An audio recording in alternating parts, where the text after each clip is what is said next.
வெள்ளனினை அருட்படைத்து பள்ளனே நினைத்தால் போதுமே இன்பம் வந்து என்னை சேர்ந்து கொள்ள தேடுமே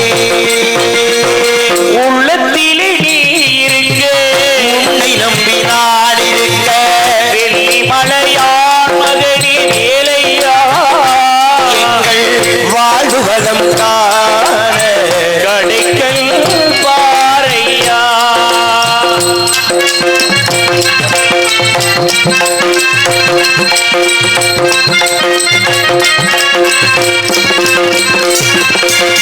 தென்பழனி மலை மேலே தன்னவாடி கோலத்திலே தென்பழனி மலை மேலே தன்னவாடி கோலத்திலே கண்குளிரல் கண்டு விட்டால் போதுமே கண்குளிரல் கண்டு விட்டால் போதுமே இன்னும் கருத்திலும் தன் அருள் வடிவம் தோன்றுமே உள்ளத்திலே நீ இருக்க உன்னை நம்பி நான் இருக்க வெள்ளி மலையான் மகனே வேலையா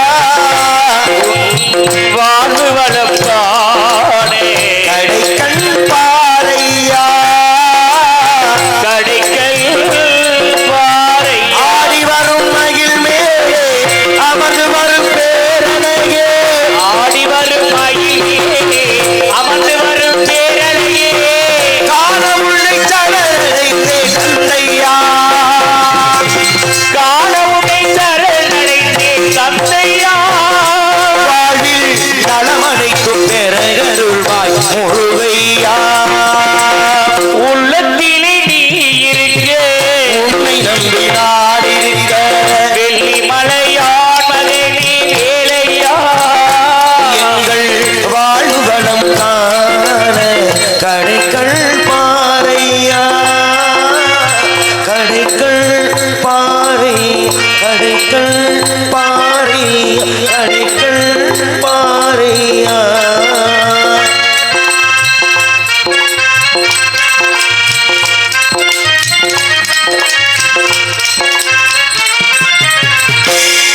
எம்பெருமான் முருகப்பெருமான் நன்றி.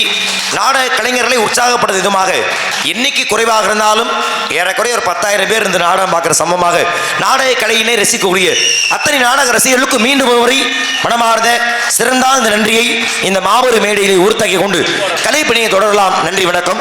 ஆக அந்த உலகத்திலே தாய்மையை பணியாத எந்த ஒரு காரியம் அதற்குமாக மிகச்சிறப்பாக ஒளிபெருக்கு அமைத்தரக்கூடிய எங்களது சிறந்த ஒளிபெருக்கு ஸ்தாபனம் எங்களது பண்ணாங்கோம்பை சார்ந்த ராஜா ஆடியோஸ் அன்பு உள்ளங்களுக்கும் நன்றி. மற்றும் இங்கே ஒளிப்பதிவு செய்யக்கூடிய ஒளிப்பதிவு நிலையத்தார் எஸ்கேஎஸ் உடனே பேரதை மறந்துடுறேன். அன்பு உள்ளங்கள் எஸ்கேஎஸ் ஒளிப்பதிவு நிறுவனத்தாருக்கும் அங்கு பணிபுரியக்கூடிய அருமை சகோதரர்களுக்கும் மனமார்ந்த நன்றி வணக்கத்தையும் தெரிவித்துக் கொண்டு ஆக தாயை பணி வேண்டும். ஏன் இந்த உலகத்தில் தாய்மையை பணியாத எந்த ஒரு காரியமும் சரிவர ஈடேறியதாக எந்த புராணமும் இதிகாசமும் இலக்கியமும் ஏதில்லை. தாயை பணியாது போனால் ஏற்றக்கூடிய அந்த பொறுப்பு என்பது இப்போ எடுத்துக்காட்டு சொல்லலாம். மகாபாரத கதையிலே காந்தாரி ஏன்னா தான் திருமணம் பண்ணிக்க போற கணவன் திருதராசனுக்கு கண்டறியாது என்று தெரிந்தவுடனே தானும் கண்ணை கட்டிக்கிட்ட ஒரு மிகப்பெரிய கற்புக்கரசி யாருன்னா காந்தாரியாக பார்க்கப்படுகிறாள் மகாபாரத கதையிலே. அப்ப அப்படியான ஒரு கற்புக்கரசி ஒருவேளை கண்கட்டி அவிழ்க்காமலேயே இருந்திருந்தால் அப்படின்னா இன்னும் அவ புகழ் இந்த உலகத்தில் பரவி இருக்கும். ஆனால் கண்கட்டி அவிழ்த்து விட்டாள். ஏன் கண்கட்ட அவிழ்க்காம இருந்து நான் கற்புக்கரசின்றது இந்த உலகம் போட்டும்போது எனக்கு முக்கியமா இல்லை என் பிள்ளை நல்லா இருக்கிறது முக்கியமா? ஏன்னா காந்தருடைய பிள்ளைதான் துரியோதனன். நம்ம கெட்டவன்னு எல்லாருக்கும் தெரியும். பாண்டவர்களுக்கு ஊசி முனை குத்துற அளவு கூட இடம் தர முடியாது என்று கூறியதான உருவானது மகாபாரத போரே. ஆனா அப்படிப்பட்ட துரியோதனாக கெட்டவனா இருந்தாலும் பிள்ளைக்கு தாய்க்கு பிள்ளை தானே. அப்ப அந்த ஒருவேளை கண்கட்டை அவிழ்த்து துரியோதனனை நிர்வாணமாக பார்த்தால் அவனுக்கு இறப்பே நேரிடாது என்பதற்காக அந்த கண்